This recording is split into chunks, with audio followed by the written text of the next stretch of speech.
तो आज की class that is lecture number 7 for basic concepts. Basic concepts मतलब धीरे धीरे हम लोग एक्चुअली केमिस्ट्री के अंदर प्रवेश करते जा रहे हैं, जो आपका एक्चुअल केमिस्ट्री है। और उसके अंदर मैंने लास्ट क्लास में आपको, जैसा मुझे ध्यान आ रहा है, मैंने आपसे पढ़ाया होगा what is balancing of a chemical equation, या केमिकल इक्वेशन के बारे में हम लोग बात कर रहे थे। और केमिकल इक्वेशन के बारे में बात करते रहते मैंने आपसे characteristics of a chemical equation बताया होगा कि केमिकल इक्वेशन के क्या क्या कैरेक्टरिस्टिक्स होते हैं। और उसके बाद फिर कुछ कन्वेंशन बताया होगा कि ये ओल्ड कन्वेंशन था, ये न्यू कन्वेंशन है। और उसके बाद हेडिंग डाला होगा आपने balancing of a chemical equation. तो लिखें balancing of a chemical equation, heading डालें balancing of a chemical equation. Right, a chemical equation must be in accordance with, a chemical equation must be in accordance with the law of conservation of mass। ये जो आपका chemical equation होता है ये law of conservation of mass के according होना चाहिए। तो आपने लिखा है chemical equation must be in accordance with the law of conservation of mass which states that the total mass of the reactant must be equal to the total mass of the product। The total mass of the reactant must be equal to the total mass of the product, full stop। In other words, the number of atoms, the total mass of the reactant must be equal to the total mass of the product। In other words, the number of atoms present on the left hand side of a reaction, total number of atoms present on the left hand side of the reaction, that is reactant must be equal to the total number of atoms present must be equal to the total number of atom present in the right hand side of the reaction, that is product।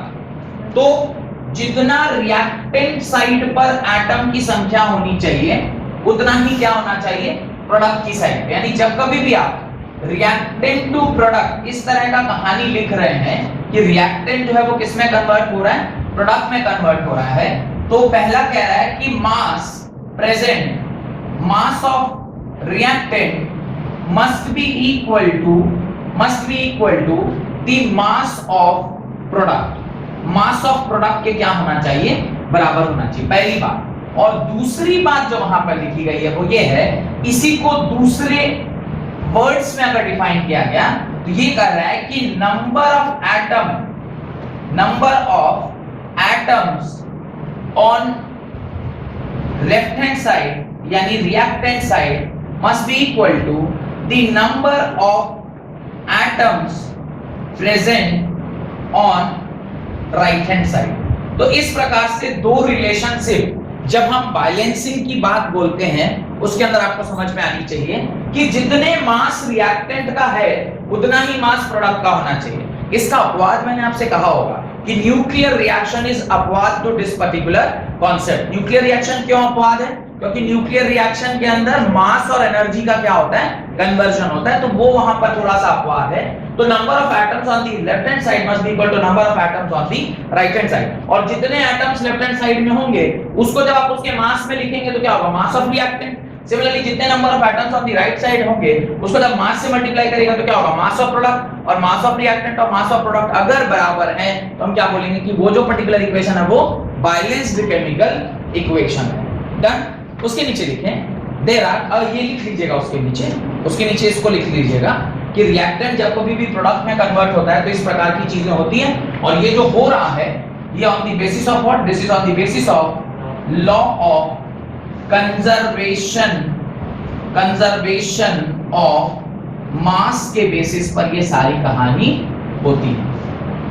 तो जो law, इन सब जो universal law या the law of chemical combination जो इन सारे concept के ऊपर govern कर रहा है, that is law of conservation of mass, जो कि आपको पहले से भी पता है। मास can neither be created nor be destroyed but can be converted from one type to another. One type to another means एक तरीके से दूसरे तरीके में वो ट्रांसफर होता है। और उसी के अंदर आपने ये भी लिखा था कि एनर्जी और मास का रिलेशनशिप होता है। आपको अगर ध्यान हो तो हम लोग जब स्टार्टिंग में केमिस्ट्री का बेसिक कॉन्सेप्ट पढ़ रहे थे, बिल्कुल एकदम पहला या दूसरा लेक्चर, तो उसके अंदर मैंने आपको ये लॉस के बारे में पढ़ाया। लेकिन there are several methods of balancing a chemical equation. There are several methods for balancing the chemical equation. बहुत सारे मेथड हैं जिसके आप बैलेंस करते हैं किसी भी केमिकल इक्वेशन को। उसके अंदर लिखिए पहला हिट एंड ट्रायल मेथड, या इसी को ट्रायल एंड एरर मेथड भी कहते हैं। तो what are the methods by which the balancing takes place? पहला है hit and trial method. Hit and trial method वो मेथड है जो आज तक आप करते हैं, हिट एंड ट्रायल मेथड, जिसको ट्रायल एंड एरर मेथड भी बोलते हैं।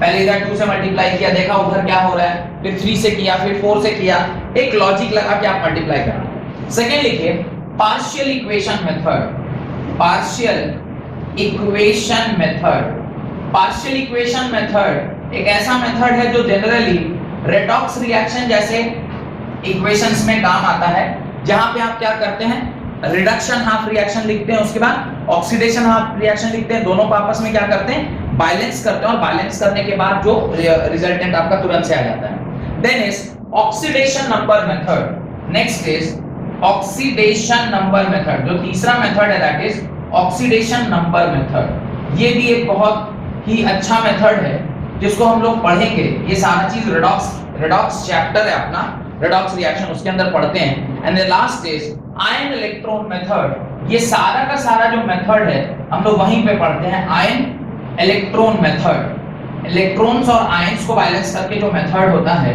उसके प्रकार से जब आप किसी इक्वेशन को बैलेंस करते हैं तो इसको आप 4 प्रकार से किसी भी इक्वेशन को क्या कर सकते हैं, बैलेंस कर सकते हैं। इसमें से जो पहला वाला है वही सिर्फ आप जानते हैं। ये तीनों जो है इसको हम लोग एक चैप्टर आप इसी साल पढ़ेंगे जिसका नाम है रेडॉक्स रिएक्शन, उसके सिलेबस के अंदर ये तीनों हम लोगों को पढ़ना है। तो यहाँ पर मैं आपको इसके बारे में बहुत ज्यादा ज्ञान नहीं दे रहा हूँ, बस इतना ध्यान रखिएगा कि पार्शियल इक्वेशन मेथड में आप क्या करते हैं, एक इक्वेशन को 2 पार्ट में डिवाइड करते हैं, half equation and than half equation, फिर आपस में दोनों को बैलेंस करके जोड़ देते हैं, वापस से आपका इक्वेशन बैलेंस हो जाता है। ऑक्सीडेशन नंबर मेथड में आप क्या करते हैं, ऑक्सीडेशन नंबर बैलेंस करते हैं। ऑक्सीडेशन नंबर का बैलेंस करना मतलब जब कभी भी कोई रिडक्स रिएक्शन होती है तो वो नंबर जो है वो एक जगह से दूसरी जगह जाता है। जैसे मैं बोलूं अगर सपोज Mn का एग्जांपल लेता हूं या क्रोमियम का एग्जांपल लेता हूं, तो क्रोमियम सपोज +2 स्टेट में, वो +5 स्टेट में गया, या +5 स्टेट में था +2 स्टेट में आया, तो उसके लिए तो पहले आपको ऑक्सीडेशन नंबर कॉन्सेप्ट समझ में आना चाहिए। जब ऑक्सीडेशन नंबर क्या होता है वो नहीं समझेंगे, ऑक्सीडेशन स्टेट नहीं समझेंगे, तब तो ऑक्सीडेशन नंबर मेथड मैं कैसे पढ़ाऊंगा। ये सब आगे के आने वाले चैप्टर्स में हम लोग को पढ़ना है, और जब ये पढ़ लेंगे उसके बाद आप इसको बड़ी आसानी से समझ सकते हैं। और लास्ट है आयन इलेक्ट्रॉन मेथड, जहां पर आप आयंस और इलेक्ट्रॉन्स को इक्वेट करके और तब हम उसको बैलेंस करते हैं। तो ये सारा हमें पढ़ना है। अब कुछ असाइनमेंट मैं दे रहा हूं आपको, जो आपको घर से करके आना है, वो लिखते चलिए। 5-6 सवाल दे रहा हूं, उसको आप घर से करके आएंगे। राइट, डिस्टिंग्विश बिटवीन, पहला सवाल लिखिए, distinguish between atomic mass and molecular mass. Atomic mass and molecular mass, तो पहला जो डिस्टिंक्शन है वो ये है कि एटॉमिक मास और मॉलिक्यूलर मास के बीच में क्या अंतर होता है। उसमें 5 पॉइंट है डिस्टिंग्विश वाले में, लिखते चलिए। Atomic mass and atomic weight. Second लिखिए atomic mass and atomic weight. तो सेकंड डिफरेंस आपको लिखना है एटॉमिक वेट और एटॉमिक मास के बीच में। Third, empirical formula and molecular formula. Empirical formula and molecular formula, तो आपको एम्पिरिकल फार्मूला और मॉलिक्यूलर फार्मूला के बारे में भी लिखना है, डिफरेंस क्या होता है। Next, gram atom and mass of one atom. Gram atom and mass of one atom, what is gram atom and what is mass of one atom. And next, moles and molecules. Moles and molecules, तो next आपको moles and molecules के बीच में क्या difference होता है उसके बारे में भी लिखना है, what is difference in moles and molecules. Question number 2 लिखें, how empirical formula and molecular formula are related to each other. How empirical formula and molecular formula are related to each other. Molecular formula and empirical formula के बीच में क्या relationship है। How empirical formula and molecular formula are related to each other. explain with an example. Explain with an example. You can take an example of your own. आप अपने आप से एक एग्जाम्पल लेकर और इसे आप समझा सकते हैं. Next question number 3. A compound on analysis gives the following percentage composition. A compound on analysis gives the following percentage composition.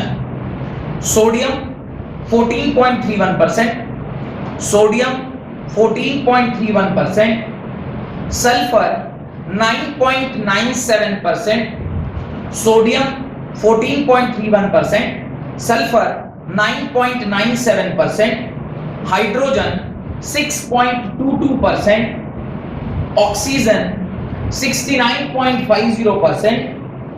Calculate the molecular formula of the compound. Calculate the molecular formula of the compound.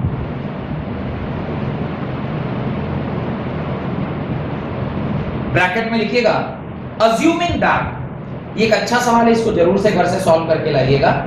Assuming that all the hydrogen present in the combination, assuming that all the hydrogen present in the combination with oxygen as water of crystallization, assuming that all the hydrogen present in the combination with oxygen as water of crystallization. तो क्या statement कह रहा है कि जितने भी hydrogen उस particular compound में प्रेजेंट हैं वो सारे के सारे वाटर ऑफ क्रिस्टलाइजेशन है. वाटर ऑफ क्रिस्टलाइजेशन क्या होता है इसके बारे में थोड़ा सा ज्ञान मैं देता हूं. वाटर ऑफ क्रिस्टलाइजेशन आपने देखा होगा Cu, या आपने एक एग्जांपल देखा होगा कैल्शियम सल्फेट .5H2O, याद है? कुछ इस प्रकार का आपने देखा था क्लास 10th में, मैंने लिखवाया होगा कि .5H2O जो है ये क्या है, वाटर ऑफ क्रिस्टलाइजेशन है. और जब ये 5.5H2O हटा दिया जाएगा तो ये एनहाइड्रस कहलाता है. ये दो वर्ड मैंने आपको क्लास 10th में जरूर पढ़ाया होगा. इसको बोलते हैं water of crystallization and this is called as anhydrous. When water of crystallization वहां से हटा दिया जाता है तो वो क्या बन जाता है, एनहाइड्रस बन जाता है. तो this is anhydrous and this is water of crystallization. तो कह रहा है जितने भी हाइड्रोजन उस पर्टिकुलर कंपाउंड में प्रेजेंट हैं वो किस फॉर्म में प्रेजेंट है, वाटर ऑफ क्रिस्टलाइजेशन के फॉर्म में प्रेजेंट है. Full stop. आगे लिखें. The molecular mass of the compound is 322. The molecular mass of the compound is 322. Molecular mass जो है वो कितना है, 322 है. डन. अब अभी ये कितने सवाल हो गए, 3 या 4? ये 3 सवाल आपको क्या करने हैं, घर से करके आने. अब वो सवाल लिखिए जो अभी आपको क्लास में लिखे. Right. How many moles of CO2, how many moles of CO2 will be obtained, how many moles of CO2 will be obtained when 0.274 moles, when 0.274 moles of C2H5OH is burned. C2H5OH is burned. Basically मैं indirectly आपको stoichiometry क्या होती है वो सिखा रहा हूं. Stoichiometry किसे कहते हैं और स्टाइकियोमेट्री क्या है. तो स्टाइकियोमेट्री अभी एग्जांपल से ही समझ में आ जाएगा कि स्टाइकियोमेट्री क्या होती है. सबसे पहले सवाल सबने लिख लिया.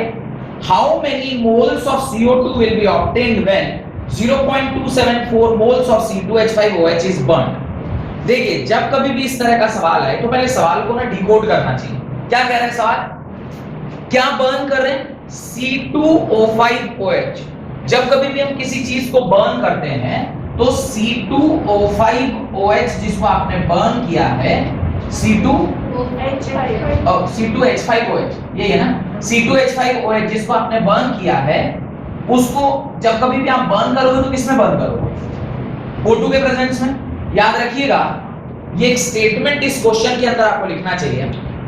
हाइड्रोकार्बन को जब कभी भी आप कंबशन कराते हैं, एनी हाइड्रोकार्बन को, वैसे क्लास 10th में आपने ये पढ़ा होगा, केमिकल प्रॉपर्टीज ऑफ हाइड्रोकार्बन के अंदर मैंने एक लाइन जरूर लिखवाया होगा कि किसी भी हाइड्रोकार्बन का जब आप कंबशन करते हैं तो आपको CO2 प्लस वाटर मिलता है। ये एक सत्य कथन है, universal truth. Any hydrocarbon when it is burned means उसका जब हम लोग कंबशन कराते हैं आपको CO2 प्लस वाटर मिलेगा। यानी इस हाइड्रोकार्बन, ये हाइड्रोकार्बन एंड इट्स डेरिवेटिव्स, उसको जब आप O2 के साथ बर्न कर रहे हैं आपको क्या मिल रहा है? CO2 मिल रही है और साथ में क्या मिल रहा है? वाटर मिल रहा है। सबसे पहले तो ये रिएक्शन हमको लिखना आना चाहिए। उसके बाद अब हम इसे क्या करना चाहिए? बैलेंस करना, क्योंकि जब तक मैं इसे बैलेंस नहीं करूंगा तब तक मुझे स्टोइकियोमेट्री का कोई ज्ञान नहीं होगा। स्टोइकियोमेट्री क्या होता है अभी इसको बैलेंस करने के बाद मैं आपको बताता हूं। स्टोइकियोमेट्री क्या है उसको समझने के लिए आप देखिए यहाँ पर कार्बन कितने हैं? 2 हैं। यहाँ कार्बन 1 है, इसके सामने मैं 2 लिखता हूं। This method is also known as hit and trial method. आप क्या कर रहे हैं? हिट एंड ट्रायल कर रहे हैं ना। अगर इधर 2 है तो इधर भी 2 करते हैं, देखते हैं क्या होता है। जब आपने इसको 2 किया तो ये हो गया 2 4 और इधर ऑक्सीजन हो गया 1 5। इस तरफ कितना ऑक्सीजन? इधर 3 है। मेरे को कितना चाहिए? 5 चाहिए। 5 लाना तो थोड़ा सा मुश्किल भी लग रहा है, पर आप जब हाइड्रोजन को देखेंगे तो इधर 6 है। हाइड्रोजन अगर 6 है तो मुझे इसको क्या करना चाहिए? 3 से मल्टीप्लाई करना चाहिए। जब मैं इसे 3 से मल्टीप्लाई करूंगा तो ये हो जाएगा 4 3 7। 7 है तो 1 तो इधर है, इधर 6 चाहिए। 6 जाने के लिए मुझे क्या करना चाहिए? 3 से मल्टीप्लाई कर देना चाहिए। मेरे ख्याल से अब ये रिएक्शन क्या हो गई? बैलेंस हो गई। कार्बन 2 हाइड्रोजन 6 ऑक्सीजन 6 तो 4 3 7, यहाँ पे 6 1 7, हाइड्रोजन 6 हो गए, हाइड्रोजन 6 है, कार्बन 2 ये बैलेंस रिएक्शन। अब इतना लिख लेने के बाद आप जब इसको स्टोइकियोमेट्री के फॉर्म में पढ़ेंगे तो क्या पढ़ेंगे? 1 mole of C2H5OH when react with 3 moles of oxygen it gives 2 moles of carbon dioxide and 3 moles of water। ये जो आपने इसको स्टेटमेंट में पढ़ा उसके आगे जो आपने 1 मोल 2 मोल 3 मोल 4 मोल जो वर्ड्स यूज किए दैट इज ओनली स्टोइकियोमेट्री। ये स्टोइकियोमेट्री क्या है? जो भी सब्सटेंस या जो भी कंपाउंड है उसके सामने जो नंबर लिखा हुआ है वो उस पर्टिकुलर कंपाउंड का स्टोइकियोमेट्री है, जो इक्वल वॉल्यूम या इक्वल मोल्स के या इक्वल नंबर ऑफ एटम्स या मॉलिक्यूल्स के सम में आप लिख सकते हैं। तो अभी आप क्या पढ़ोगे? 1 mole of C2H5OH when react with 3 moles of oxygen gas it gives 2 moles of carbon dioxide gas plus 3 moles of water. ये जो आपने 3 2 1 बोला this is only stoichiometry of this particular reaction. इतना पढ़ने के बाद आप सवाल को देखिए, how many moles of CO2 will be obtained when 0.274 moles of C2H5OH is burned. आपसे कह रहा कि इसका कितना मोल्स है? 0.274 मोल्स को अपन बर्न कर रहे हैं। मुझे कह रहा है कि कितना CO2 मुझे मिलेगा। CO2 ही पूछा है ना, कितने moles, how many moles of CO2 is obtained. पहले मुझे स्टोइकियोमेट्री से देखिए। अकॉर्डिंग टू क्वेश्चन क्या दिया है, ऑन बैलेंस्ड केमिकल इक्वेशन कहता है कि 1 मोल C2H5OH मुझे 2 मोल्स ऑफ CO2 दे रहा है। इस स्टेटमेंट में किसी को कोई डाउट है तो बताइए। इसके 1 मोल के जलने से इसका कितना मोल मुझे मिल रहा है? 2 मोल। मुझे पूछ रहा बताओ इतने मोल्स के जलने से इसका कितना मोल मिलेगा? ये तो एक ही का नियम हो गया ना, यूनिटरी मेथड, कि 1 मोल से 2 मोल मिल रहा है तो इतने मोल से कितना मोल मिलेगा? मल्टीप्लाई कर देंगे। 1 मोल इतना है तो 0.274 moles of C2H5OH will give 2 into 0.274 moles of CO2। और जब आप इसे मल्टीप्लाई करेंगे तो ये कितना आता है? 0.548 moles of CO2। और यही आपका क्या हो जाएगा? आंसर हो जाएगा इस पर्टिकुलर सवाल का। कितने मोल्स रिक्वायर्ड है? इतने को जलाने के लिए इतना मोल्स रिक्वायर्ड है। क्यों? क्योंकि 1 मोल जलाने के लिए कितना, 1 मोल बर्न हुआ तो कितना CO2 निकला? 2। तो इतना मोल जब बर्न होगा तो कितना CO2 मिलेगा? इतना मिलेगा। एकदम सरल सा क्वेश्चन, इसी को बोलते हैं स्टोइकियोमेट्री का रिलेटेड क्वेश्चन। स्टोइकियोमेट्री मींस आप उसके बैलेंस्ड केमिकल इक्वेशन के साथ रिलेट कर रहे हैं, एक दूसरे के साथ आप उसको खेल रहे हैं। तो ये खेला जो हम लोग खेलते हैं that is only called as stoichiometry, right. एक और अगला सवाल लिखें। अगर ये आपने उतार लिया है तो वैसे समझ लिए होंगे, तो उतारने का कोई ज्यादा मतलब वो इंपॉर्टेंस रह नहीं जाता। सेकेंड लिखें, calculate the amount of water in gaseous state produced, calculate the amount of water in gaseous state produced by the combustion of 16 gram of methane. Calculate the amount of water in gaseous state produced by the combustion of 16 gram of methane. 16 gram of methane को जब आप जला रहे हैं तो आपसे पूछा जा रहा है कि बताइए कितना पानी प्रोड्यूस होगा। मैं इस सवाल को मिटा रहा हूं, ये जो सॉल्यूशन मैंने बनाया है इसको मैं क्या कर रहा हूं, मिटा दे रहा हूं। ध्यान से कोशिश करिए पहले खुद से सॉल्व करने का। क्या करना चाहिए, CH4 को आप वापस से क्या कर रहे हो, वापस से कंबशन करा रहे हैं। कंबशन कराने का क्या मतलब होता है, CH4 को जब आप कंबशन कराएंगे, combustion always in presence of O2 होता है, तो आपको क्या मिलेगा, CO2 प्लस वाटर मिलता है। इसमें तो कहीं कोई डाउट नहीं है कि CH4 एक हाइड्रोकार्बन है। इस हाइड्रोकार्बन की जब आप कंबशन कराएंगे तो आपको वापस से क्या मिलने वाला है, CO2 प्लस H2O। अब ये आपका CO2 है, इसको सबसे पहले हमको क्या करना चाहिए, बैलेंस करना चाहिए। तो बैलेंस करने के लिए आप देखिए यहाँ पे एक कार्बन है तो उधर भी एक ही है, लेकिन यहाँ पे 4 हाइड्रोजन है। 4 हाइड्रोजन अगर मैं करता हूँ तो यहाँ पे मेरे को क्या करना चाहिए, 2 से मल्टीप्लाई। अगर मैं 2 से मल्टीप्लाई करूंगा तो इधर भी 2 ऑक्सीजन थे और इधर भी 2 और 2 मिलके क्या हो गए 4। यहाँ पर 2 है तो यहाँ अगर मैं 2 लिखूंगा तो ये क्या हो जाएगा, बैलेंस हो जाएगा। मेरे ख्याल से ये बैलेंसिंग पार्ट तो सबसे आसान पार्ट ही आपको समझ में आ गया होगा। अब देखिए उसने क्या बोला है कि 16 ग्राम ऑफ मीथेन जो है वो बर्न किया गया है और आपसे कह रहा है कि बताओ कितना पानी। तो पहले तो मैं इसी स्टोइकियोमेट्री के रिलेशनशिप में पढ़ना आना चाहिए। कैसे पढ़ेंगे, 1 mole of methane when react with 2 moles of oxygen it gives 1 mole of carbon dioxide and 2 moles of water। ऐसे पहले आपको पढ़ना आना चाहिए।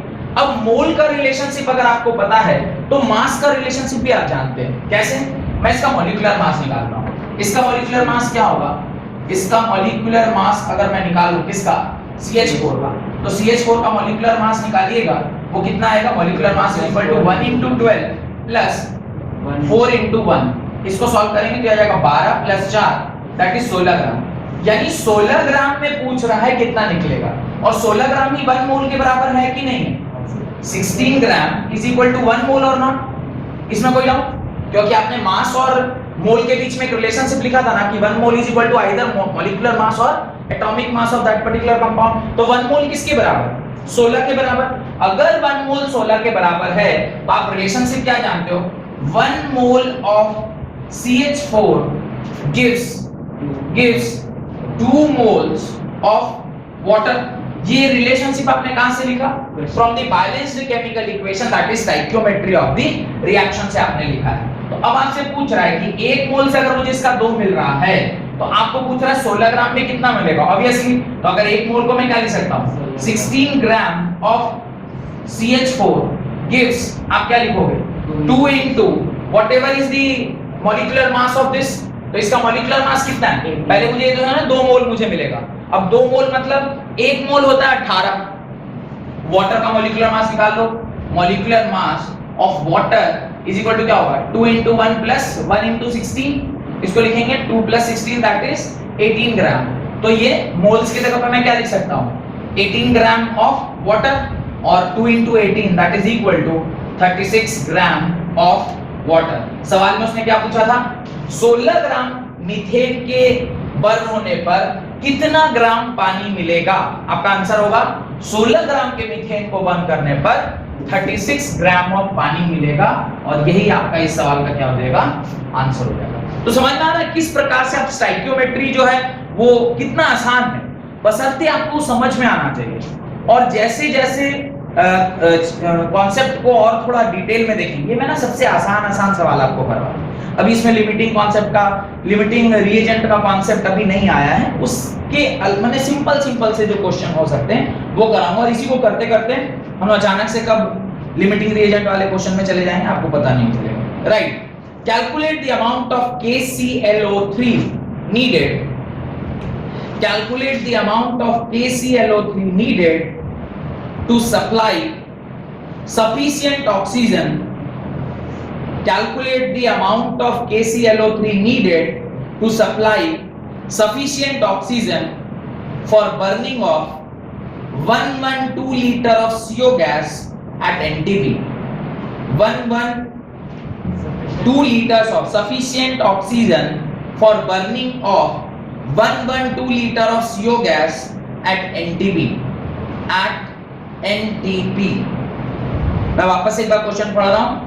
Calculate the amount of KClO3 needed to supply sufficient oxygen for the burning of 112 liter of CO gas at NTP. CO gas को आपको क्या करना है? बर्न करना है at NTP. और आपसे कह रहा है कि बताइए कितना KClO3 बर्न किया जाए या कितना KClO3 आपको चाहिए इन ऑर्डर कि उस KClO3 से उतना ऑक्सीजन मिल जाए जो 112 लीटर CO गैस को क्या कर सके, पूरा कंप्लीटली बर्न कर सके. ये एक बहुत अच्छा सवाल है, इसको आपको खुद से करना चाहिए. चलिए, तो आप लोगों को सफिशिएंट टाइम दे दिया गया है सॉल्व करने के लिए. जिन लोगों से सॉल्व हो गया होगा, हाँ बोलिए. 452.8 ना देखिए, चलिए अब मैं सॉल्व करता हूं. सॉल्व यूं करना है कि आपको सबसे पहले रिएक्शन लिखनी है. KClO3 जब डिसइंटीग्रेट करेगा तो वो क्या देगा? KClO3 जब डिसइंटीग्रेट करेगा वो क्या देगा? KCl प्लस O2 देगा. अब इसको हमें क्या करना चाहिए? सबसे पहले बैलेंस कर लेना चाहिए. बैलेंस करने के लिए यहाँ पर 3 है और यहाँ 2 है, तो मेरे को दोनों को 6 बनाना होगा. 6 बनाने के लिए इसको मैं 3 से मल्टीप्लाई करूंगा और इसे मैं 2 से मल्टीप्लाई करूंगा. अगर मैंने इसको 2 से मल्टीप्लाई किया तो यहाँ पर भी क्या लिखना होगा? 2 लिखना होगा. यानी स्टोइकियोमेट्रिक मुझे कहती है कि 2 मोल्स ऑफ KClO3 डिसइंटीग्रेट्स या decomposes into 2 moles of KCl plus 3 moles of oxygen gas. ये पहली रिएक्शन जो हमें समझ में आनी चाहिए. दूसरा रिएक्शन उसने कहा है कि CO गैस है आपके पास, इस CO को आपको बर्न करना है. बर्न करना मतलब आपको कंबशन करानी होगी और कंबशन कराएंगे तो आपको CO2 गैस मिलेगा. ध्यान से समझिएगा. इसका 112 लीटर ऐसा कुछ दिया हुआ है कि 112 लीटर है. खैर, इसके ऊपर हम बाद में जाएंगे. पहले तो हमें इसे बैलेंस करना चाहिए. क्या ये रिएक्शन बैलेंस्ड है? आप यहाँ पे 3 ऑक्सीजन है, यहाँ पर 2 ऑक्सीजन. मैंने कहा इधर 3 उधर 2, तो इधर 2 होना चाहिए, उधर 3 से मल्टीप्लाई होना चाहिए. अगर मैं इसे 3 से मल्टीप्लाई करता हूँ ये हो गया 6 और इस तरह कार्बन हो गया 3. एक बार चेक करिए हो रहा है क्या बराबर? 3 और 2 5. नहीं, बराबर नहीं हो रहा है. तो आपको और थोड़ा बुद्धि लगाना चाहिए कि ऐसा क्या कर दें कि आपस में बराबर हो जाए. यहाँ पर 2 लिख दिया जाए, यहाँ पर 2 लिख दिया जाए और यहाँ पर भी 2 लिख दिया जाए. अगर मैं ऐसा करता हूँ तो ये ऑक्सीजन हो गया इधर 2 और 2 4, यहाँ पर हो गया 4 और कार्बन, यानी टोटल आपका क्या हो गया? बैलेंस हो गया.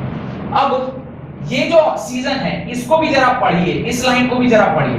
कह रहा 2 moles of CO is burnt with 1 mole of oxygen to give 2 moles of carbon dioxide. अब मुझे बताइए ये ऑक्सीजन मुझे कहां से मिला? कह रहा है सवाल में कि KClO3 जब डिसइंटीग्रेट करता है तो उतना ऑक्सीजन मिलना चाहिए कि जो इस CO को कंप्लीटली क्या दे? बर्न कर दे. तो पहले मैं देखूंगा कि 112 लीटर में कितना O मिल रहा है. तो स्टोइकियोमेट्री ऑलरेडी आप जानते हैं. स्टोइकियोमेट्री कहती है 2 moles of CO when is reacting with कितना? 1 mole of O2. अब ये दिया हुआ है लीटर में, आपको रिलेशनशिप मालूम है मोल में, तो आप पहले इसको कन्वर्ट कर लो. तो मोल को कन्वर्ट करने का क्या तरीका होता है? 112 डिवाइडेड बाय 22.4. इसको जब आप कैलकुलेट करोगे कितना आएगा? 5 मोल आएगा. ध्यान से समझिएगा. इतना लीटर कार्बन मोनोऑक्साइड बर्न होना है तो मुझे पूछ रहा कितना ऑक्सीजन लगेगा? 2 मोल पर 1 मोल लग रहा है, तो 5 मोल पर इसका आधा लगना चाहिए. सोचिए 2 मोल्स में 1 मोल लग रहा है, यानी 1 का आधा, यानी इस 2 का आधा 1 है. तो अगर इधर 5 मोल है तो ये कितना लगना चाहिए, 5 का आधा लगना चाहिए। 5 का आधा मतलब 5/2 2.5 मोल लगना चाहिए। मैथमेटिक्स भी वही बताएगा। देखिए हमारे पास 112 लीटर है, 112 लीटर किसके बराबर, 5 मोल के। आप लिखिए 2 moles is reacting with 1 mole of O2, तो 1 मोल कितने से रिएक्ट करेगा, मैं इसे पूरा नहीं लिख रहा। 1 mole react with 1/2 moles of O2। आपको कितना मोल का निकालना है, 5 मोल। तो 5 mole of CO react with 5/2 moles of O2, that is equal to 2.5 mole of O2। अब मुझे ये समझ में आ गया कि 112 लीटर कार्बन मोनोऑक्साइड को कंबशन कराने के लिए 5.2 मोल्स ऑफ O2 मुझे चाहिए। ये 5.2 मोल्स ऑफ O2 आया कहां से, यहां जो O2 मुझे यूज हुआ है वो आया कहां से, वहां से आया। अब यानी ये जो O2 है वो कितना है, 5/2 या 2.5 मोल्स के बराबर है। अब वापस से एक बार और स्टोइकियोमेट्री आपको यूज करना पड़ेगा। क्या स्टोइकियोमेट्री यूज करनी पड़ेगी, ध्यान से देखिए। 3 मोल ऑफ O2 प्रोड्यूस होता है जब 2 मोल्स ऑफ KClO3 डिकम्पोज होता है। तो आप लिखेंगे 3 moles of O2 is produced when 2 moles of KClO3 decomposes। कोई दिक्कत इस स्टेटमेंट में, कोई दिक्कत? ये कहां से लिख रहा हूं मैं, विद हेल्प ऑफ स्टोइकियोमेट्री। अब मुझे 3 मोल का पता है तो मैं 1 मोल का निकाल लेता हूं। भाई 1 mole of O2 is produced when कितना, 2/3 moles of KClO3 decomposes। आपको कितने मोल का O2 चाहिए, हमको तो 2.5 मोल के करस्पॉन्डिंगली कितना KClO3 लेगा ये निकालना है ना। 3 मोल का थोड़ी निकालना, आपको कितना निकालना था, 2.5 मोल। और ये 2.5 मोल कहां से आया, यहां से। यहां पर जो ऑक्सीजन है वो यहीं से आया है। इसको मैं एक एग्जांपल से और समझाऊंगा ताकि आपको समझ में आएगा। 1 mole of O2 is produced, अब एक को 2.5 चाहिए, 2.5 माने 5/2। अब ठीक है 2.5 मोल्स ही लिख लीजिए। तो 2.5 moles of O2 is produced 2. into 2.5 moles of this. इसको जरा सॉल्व करिएगा। 5/2 दिस इज 5/3 हो रहा है ना, this is 5/3 and 5/3 is 1.66 moles आपको रिक्वायर्ड होगा किसका, KClO3 का। अब मुझे बताइए, उसने मास पूछा है कि मोल्स पे ही आंसर खत्म हो गया। उसने पूछा है कैलकुलेट द अमाउंट। अब लीजिए, उसने मोल नहीं पूछा है, क्या पूछा है, अमाउंट। अमाउंट मींस मास। KClO3 के लिए आपको K का क्या होता है मास, 40। K is 40, K is not 40। K का एटॉमिक नंबर इज 20। कैल्शियम नहीं है यार, पोटेशियम है। ये क्या, इसका एटॉमिक नंबर कितना होता है, 19। इसका 19, 38 होगा। फिर 38 प्लस 35.5 प्लस ऑक्सीजन, इसको कैलकुलेट करने पर जो नंबर आएगा दैट इज 122.5 आएगा। इसको जरा कैलकुलेट करिएगा, ये आएगा 122.5 ग्राम। 1 मोल इसके बराबर होता है, तो इसका कैलकुलेशन यहां देख रहा हूं। 1 मोल इज इक्वल टू 122.5 ग्राम।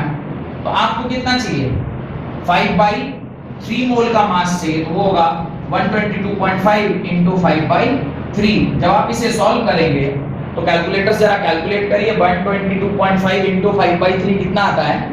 मेरी कॉपी बता रही है 204.1 ग्राम आएगा। एक बार चेक कर लीजिएगा, ये आंसर सही है यार, एक बार चेक कर लीजिए। 204.16 ग्राम। चलिए अभी ये तो आपके पूरे सवाल का सॉल्यूशन होगा। समझने वाली बात ये है कि अगर किसी को ये समझ में नहीं आया तो ऐसे समझिए। मुझे सपोज करिए एक EMI भरना है, 5 के 5 जो AC आपके क्लासरूम में लगी हुई है, इसका मुझे EMI भरना होता है। अब वो EMI या तो मैं आप लोगों से पैसा मांग के भर लूं या फिर मैं किसी से उधार लेके भर लूं।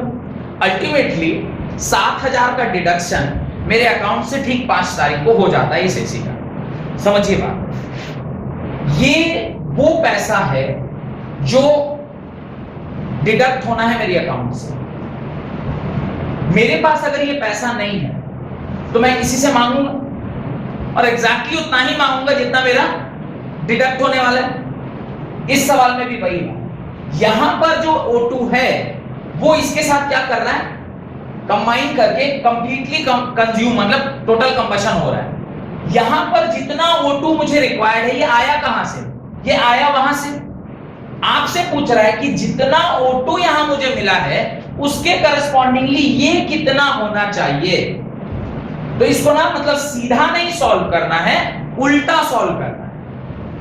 इसी सवाल को अगर ये सीधा पूछा होता तो कैसे पूछता, इसके 3 मोल मुझे पता है तो कितना ऑक्सीजन प्रोड्यूस होगा आप निकाल लेंगे। जितना ऑक्सीजन प्रोड्यूस हो रहा है वही ऑक्सीजन यहां यूज हो रहा है। अब बताइए इसका कितना मास होगा उसके ऑक्सीजन के करस्पॉन्डिंगली। ये सीधा सवाल है। उल्टे में क्या किया इसने, थोड़ा कॉम्प्लिकेट करने के लिए वर्ड को थोड़ा उलझा दिया। बोला जितना O2 यहां प्रोड्यूस हो रहा है इसके डिसइंटीग्रेट करने से that was sufficient to burn जितना अमाउंट ऑफ CO, यानी इसको जलाने के लिए जितना O2 चाहिए वो O2 मुझे कहां से मिलेगा, यहां से मिलेगा। और जो O2 मुझे यहां से मिला है उसके करस्पॉन्डिंगली Cl2 क्या हो रहा होगा, ClO3 क्या हो रहा होगा, डिसोसिएट हो रहा होगा या डिसइंटीग्रेट हो रहा होगा। आपसे पूछा कि बताओ जितना CO2 यहां है, सॉरी जितना O2 यहां है उस O2 के करस्पॉन्डिंगली जो KClO3 था वो कितना था।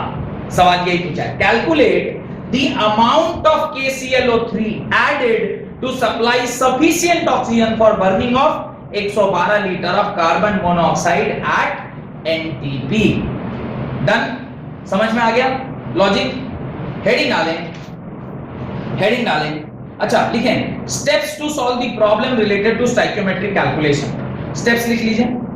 स्टेप्स ये जो भी हम लोग कर रहे थे ना इसको स्टेप्स के फॉर्म में लिख लीजिए। कल को बाय चांस अगर आप सॉल्व कर रहे हो और आपसे ना हो रहा हो तो ये स्टेप एक बार रिवाइज कर लीजिएगा। इसी के बेसिस पे कोई भी दुनिया का सवाल आप सॉल्व कर पाएंगे। Steps to solve the problem related to stoichiometric calculation, STICHIOMETRIC,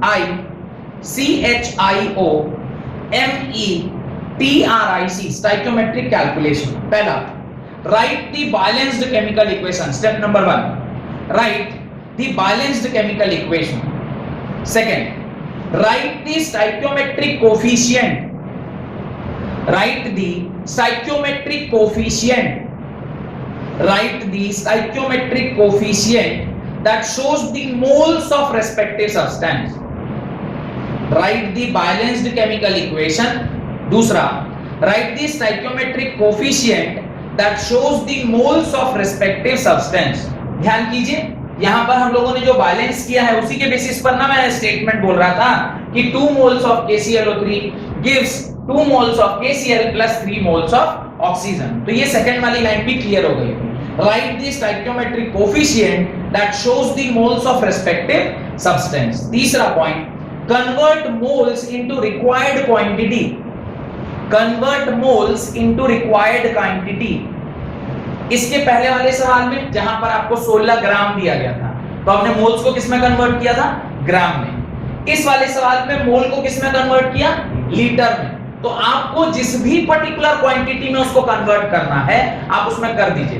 3 he conversion आपको बोला ना, मोल नंबर में कन्वर्ट हो सकता है, मोल लीटर में कन्वर्ट हो सकता है, मोल मास में कन्वर्ट हो सकता है। रिलेशन लिखा है, डब्बा बनवाए होंगे, का इंपॉर्टेंट है बहुत, इसको ध्यान रखिएगा। तो convert moles into required quantity. Next लिखें write the given data. Write the given data, जो भी डेटा आपको दिया गया, ये सब जैसे डेटा दिया था ना 112 लीटर, तो इस तरह से कुछ डेटा जो दिया हुआ है उसको देखिए and calculate the required information bye unitary method. Calculate the required information bye unitary method. एक के नियम। 5 रुपए में अगर 1 कलम आ रही है तो 10 कलम की कीमत क्या होगी, आप 5 से 10 को मल्टीप्लाई करिएगा 50 रुपए होगी। ऐसे ही कुछ कर रहे हैं ना।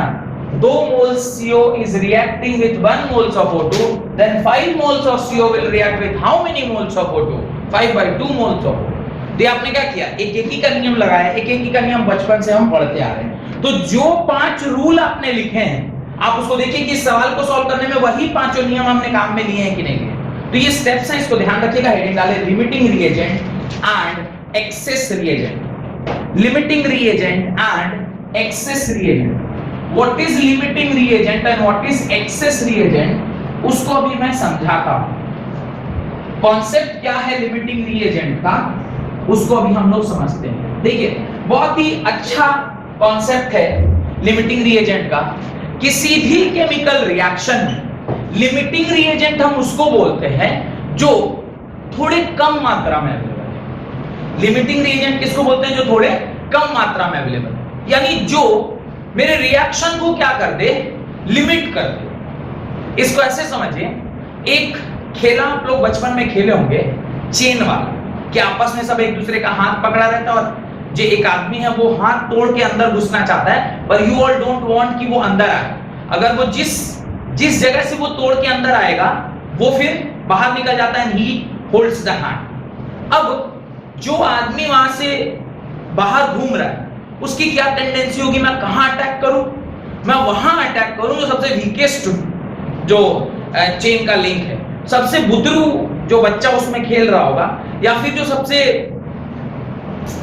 ताकतवर लड़की with the help of his physique, ताकतवर लड़की होगी, बिल्कुल ताकतवर, उस ताकतवर लड़की के पास से आप कोशिश करेंगे कि उसका हाथ क्या हो जाए, टूट जाए। क्यों, हल्का भी धक्का लगाएंगे तो वो ताकतवर जो लड़की होगी फट से हाथ छोड़ देगी। अब समझ रहे, मैं ताकतवर बोल रहा हूं तो मैं डायरेक्टली नाम नहीं लेना चाहता किसी का, पर वो जो ताकतवर लड़की होगी वो फट से हाथ छोड़ देगी। इसलिए बोला जाता है, जीवन के लिए भी याद रखिएगा, कभी भी किसी दुश्मन पर प्रहार करना हो तो उसके एनालिसिस करना चाहिए कि कहां सबसे जो है स्ट्रॉन्गेस्ट लिंक है उस चेन का। अब हम कहेंगे सर स्ट्रॉन्गेस्ट लिंक आप बोल रहे हैं ढूंढने के लिए, strongest link is that link which is the weakest link of that particular chain, क्योंकि उस पूरे चेन का जो सबसे मजबूत कड़ी है वो अगर टूट गया तो काम बन गया। माने किसी भी चेन का स्ट्रेंथ क्या है, उसका वीकेस्ट लिंक, वो वही ना, मान लीजिए कोई दो तरफ से खींच रहा है तो चेन के टूटने का प्रोबेबिलिटी क्या है, वहीं से टूटेगा जो सबसे वीक है, यानी उसमें जो सबसे ज्यादा स्ट्रेंथ आप लगाएंगे वो कितना लगाएंगे, जो उसके वीकेस्ट लिंक का स्ट्रेंथ होगा। तो आपका जो टारगेट होना चाहिए वही होना चाहिए, कहां से हम वो जो ताकतवर लड़की है उसको हम ढूंढ के और वहां से तोड़ दें। खैर, तो लिमिटिंग का मतलब क्या होता है इसको हम लोग समझते हैं। लिमिटिंग मतलब जो रिएक्शन को लिमिट कर दे। ये मैंने आपको खेल के एग्जांपल से समझाया, इसको एक बहुत ही अच्छे एग्जांपल से समझाता हूं जो मैं हर साल इसी एग्जांपल से समझाता हूं और एक बार में बच्चे को समझ में आता है। अभी मैं एक एग्जांपल दे रहा हूं जेरॉक्स शॉप का। जेरॉक्स शॉप समझते क्या होता है? वैसे तो जेरॉक्स एक फोटो स्टेट करने वाली कंपनी है जो फोटो कॉपिंग मशीन बनाती है, पर जेरॉक्स इतना ज्यादा पॉपुलर हो गया है कि हम अब जेरॉक्स पहले बोलते हैं और फोटो कॉपिंग या फोटो स्टेट बाद में बोलते हैं। खैर, तो एक हमारे विद्यार्थी हैं, उनके पिताजी का एक दुकान है जो एनआईटी जमशेदपुर के बगल में है, तो वहां पे वो बच्चों की क्या करते हैं, कॉपी जेरॉक्स कराने का या फोटो स्टेट करने का काम करते हैं। अब रात में एक बंदा गया जो उस कॉलेज का प्रेसिडेंट था, कल उसको 10,000 किसी भी पर्टिकुलर एक मटेरियल की कॉपी चाहिए, पेज चाहिए उसको, 10,000 टिन नंबर बंटवाना होगा, कुछ भी करना होगा। अब वो 10,000 कॉपी का ऑर्डर लेके पहुंचा किसके पास, उस जेरॉक्स वाले भैया या उस फोटो कॉपिंग वाले भैया के पास। अब वो ऑर्डर भाई साहब लेंगे कि नहीं लेंगे ये डिपेंड करता है उनकी लिमिटिंग रिएजेंट के ऊपर। अब आप कहेंगे सर यहां कैसे लिमिटिंग रिएजेंट आ गया? यहां लिमिटिंग रिएजेंट ऐसे आया, अगर मैं ऑर्डर एक्सेप्ट कर रहा हूं, मैं क्या क्या चीज चेक करूंगा? मैं चेक करूंगा कि उनके पास 10,000 पेज है कि नहीं। मान लीजिए 10,000 उनके पास पेज ही नहीं और कल सुबह मेरे को उसको जेरॉक्स करके देना है या फोटो स्टेट करके देना, मैं दे पाऊंगा? आई कैन नॉट, बिकॉज़ मेरे पास 10,000 पेज ही नहीं। अच्छा 10,000 पेज भी हो पर मेरे मशीन में जितना इंक होना चाहिए 10,000 पेज को टाइप करने का, प्रिंट करने का, वो नहीं है, तो क्या मैं प्रिंट करके दे पाऊंगा? नहीं दे पाऊंगा। अच्छा मेरे पास पेज भी था, इंक भी थी, लाइन ही नहीं था, रात में 3 घंटे लाइन कट गई, क्या मैं 10 बजे जो भी 10,000 पेजेस है क्या मैं दे पाऊंगा? नहीं। अच्छा मान लीजिए मेरे पास इंक भी है, पेज भी है और लाइन भी रहा रात भर, मशीन खराब हो गई, तो क्या मैं 10,000 पेज दे पाऊंगा? अच्छा मशीन भी ठीक थी, आदमी सो गया 2 घंटे के लिए जिसको जेरॉक्स करना था, क्या मैं 10,000 पेज दे पाऊंगा? यानी एवरी ऑल द 5 केसेस जो मैंने अभी आपको बताया, ये सारे के सारे क्या हैं? दीज ऑल आर रिएजेंट्स, ये ऑल आर रिएक्टेंट्स, और प्रोडक्ट मुझे क्या चाहिए? मुझे 10,000 प्रिंटेड पेज चाहिए। A plus B plus C plus D plus E gives 10,000 printed pages. अब उसमें से जब मैंने पहला केस आपको बताया था, what was the first case, जिसमें उनके भाई साहब के पेज ही नहीं थे, तो अगर मेरे पास 8000 पेज है तो even if all other parameters are sufficient in number और क्वांटिटी और quality, can I produce 10,000 pages? I can not. तो अभी मेरे रिएक्शन को कौन लिमिट कर रहा है? वो पेजेस लिमिट कर रहे हैं. सपोज करिए मेरे पास पेज भी है पर इंक नहीं है जिससे कि वो 10,000 पेज प्रिंट होगा, तो अभी मेरा लिमिटिंग रिएजेंट क्या हो गया? इस 10,000 पेज का प्रिंट निकलना इस डिपेंड करने लगा किसके ऊपर? वो इंक के ऊपर. इंक अगर 3,000 पेज के प्रिंट करने का, तो मेरे पास जो प्रोडक्ट मिलेगा वो कितना मिलेगा? 3,000 ओनली. इवन इफ कि मेरे पास रात भर लाइन रहे, मैं रात भर जगा रहूं, मेरे पास मशीन भी मेरी ठीक थी, मेरे पास 10,000 पेजेस भी थे, पर इंक ही नहीं था, तो कहानी खत्म हो गई. अच्छा, आपके पास पेज भी है, इंक भी है, और आप जो मशीन में बना रहे वो मशीन ही खराब हो गई, गया, लाइन कट गई. अब समझ रहे? लिमिटिंग रिएजेंट मींस जो प्रोडक्ट आप पाने वाले हैं उसको बनाने के लिए जितना चाहिए, अगर उससे कुछ कम है तो जो वाला रिएक्टेंट कम है वो उसकी रिएक्शन को क्या कर देगा? लिमिट कर देगा. तो अभी जो मैंने एग्जांपल दिया, ये तो डे टू डे लाइफ का एग्जांपल दिया. अब जो मैं एग्जांपल दे रहा हूं उसको ध्यान से देखिए. 2 times A plus 3 times B gives 2 times C. Suppose करिए ऐसा कुछ रिएक्शन, कोई एक रिएक्शन ऐसा लिखा गया जो कि बैलेंस्ड केमिकल रिएक्शन. मेरे पास अगर मैं इसकी साइक्रोमेट्री में पढ़ूंगा तो कैसे पढ़ूंगा? 2 moles of A when react with 3 moles of B it gives 2 moles of C. यानी मेरे को 2 moles of C तभी मिलेगा जब 2 मोल A के और 3 मोल B के रिएक्ट करेंगे. अच्छा, अगर मेरे पास ये एक ही मोल है, किसका? A का. कितना मोल है? 1 मोल. इसका मेरे पास 3 मोल है.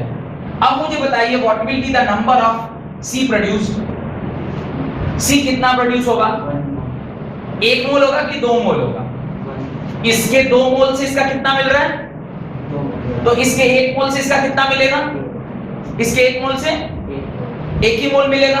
यानी ये मुझे कितना मिलेगा? 1 मोल. बोले हाँ बोलना चाहिए सर 1 मोल कैसे, ये तो 3 मोल था ना. इवन इफ ये 3 था, मेरे पास ये तो 2 होना चाहिए था, तब ना ये 2 और 3 मिलके इसके 2 मोल मिलते हैं. यानी इस केस में लिमिट कौन कर रहा है रिएक्शन को? A is limiting the reaction. A, even if B was in sufficient quantity, B was in excess quantity. आपने हेडिंग क्या डाला?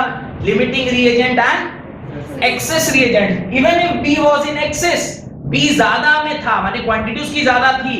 In spite of that, A was limiting it to produce only 1 mole. एक दूसरा example दे रहा हूं, ये first example है. एक दूसरा एग्जांपल दे रहा हूं. ये मेरे पास 2 मोल है, पर ये मेरे पास मात्र 2 ही मोल है. ये मेरे पास मात्र 2 मोल है. अब मुझे बताइए क्या होगा इसके? अच्छा ऐसा नहीं, इसके 2 मोल लेने से तो थोड़ा कैलकुलेट करना पड़ेगा. इसका 1.5 मोल है, आसान हो जाएगा. इसके 2 मोल से इसका कितना मोल रिएक्ट कर रहा था? तो इसके 2 मोल मिल रहे थे 3 मोल. ये अभी कितना है? 1.5. तो इसका 1.5 इसके साथ कितना रिएक्ट करेगा? इसका 3 इसके 2 के साथ रिएक्ट कर रहा है, तो इसका 1.5 इसके 1 मोल के साथ रिएक्ट करेगा. तो ये 1.5 मोल पूरा पूरा क्या हो जाएगा? कंज्यूम हो जाएगा. ये पूरा पूरा से ये कितना लगेगा? 1 मोल लगेगा, और इसके करस्पॉन्डिंगली जो प्रोडक्ट मिलेगा वो कितना मिलेगा? 1 ही मोल मिलेगा. इधर मेरे पास कुछ बच जाएगा क्या? ये एक मोल मेरे पास एडिशनल बच गया ना, और ये पूरा पूरा क्या हो गया? खत्म हो गया. और इसका मुझे क्या मिल गया? 1 मोल. ऊपर वाले एग्जांपल में अगर देखा जाए, इसका 1 मोल, इसके 2 मोल से इसका कितना बन रहा था? 3 मोल. तो इसके 1 मोल से इसका कितना कंज्यूम होगा? 1.5. तो ये बच जाएगा ना यहाँ पे 1.5 मोल. जो ज्यादा में होता है वो क्या कर जाता है? बच जाता है, और उसी को क्या बोलते हैं? एक्सेस रिएजेंट बोलते हैं. जो after completion of the reactant अगर कुछ मेरे पास बच जाए उसी को क्या बोलते हैं? एक्सेस रिएजेंट बोलते हैं. और जो पूरा पूरा कंप्लीट हो जाए, जो पूरा पूरा कंज्यूम हो जाए रिएक्टेंट को, उसको क्या बोलते हैं? लिमिटिंग रिएजेंट बोलते हैं. अगर कुछ बच गया इसका मतलब है वो एक्सेस रिएजेंट. डेफिनेशन लिखिए लिमिटिंग रिएजेंट का. The reactant which is present in lesser amount, the reactant which is present in lesser amount and gets consumed after some time and gets consumed after some time, which limits the amount of product formed, which limits the amount of product formed, is called the limiting reagent. The reactant which is present in the lesser amount and gets consumed after some time, which limits the amount of product formed, is called the limiting reagent. Done. पहले वाले example में limiting reagent was A and in second वाला example the limiting reagent was B. जो पूरा पूरा consume हो जाए, जिसके बेसिस से प्रोडक्ट का मिलना कुछ कम हो जाए, वो सारे चीज को हम क्या बोलेंगे? लिमिटिंग रिएजेंट बोलेंगे. और जो रिएक्शन कंप्लीट होने के बाद भी बचा रहे, उसको क्या बोलेंगे? Access reagent. तो हेडिंग आ गई है एक्सेस रिएजेंट, और उसके बाद ये दोनों एग्जांपल आप लिख लीजिएगा. Access reagent, the reagent other than the limiting reagent, the reagent other than the limiting reagent which is in somewhat excess and remains unconsumed after the reaction, is called as excess reagent. Access reagent, उसको ही हम क्या कहते हैं? Access reagent कहते हैं. तो in first example A was limiting reagent, B was excess reagent. In second example in first example A was limiting reagent and B was excess, whereas in this example, second example, A is excess reagent and B is limiting reagent. LR और AR से मैंने उसको क्या कर दिया? Denote कर दिया. Then एक सवाल और फिर आज की क्लास खत्म. या ये सवाल मेरे को ही कराना है, तो मैं अगली क्लास में ही कराऊंगा, क्योंकि ये मेरे को कराना ही होगा. ये मैं होमवर्क नहीं दे रहा हूँ, ठीक है? तो मैंने आपको कुछ होमवर्क दिया है आज की क्लास में, वो आप कंप्लीट करके आइएगा. और साइक्योमेट्रिक रिलेटेड जिस भी बुक को आप फॉलो कर रहे हैं, आप दिनेश फॉलो कर रहे हैं, आप नूतन फॉलो कर रहे हैं, आप आरसी मुखर्जी, आप जिस भी बुक को फॉलो कर रहे हैं, एनसीईआरटी फॉलो कर रहे हैं, आप जिस भी बुक को फॉलो कर रहे हैं, उस बुक से आप कम से कम 5 से 10 सवाल साइक्योमेट्री के ऊपर सॉल्व करके आएंगे. ठीक है? बहुत बहुत धन्यवाद आज की क्लास अटेंड करने के लिए.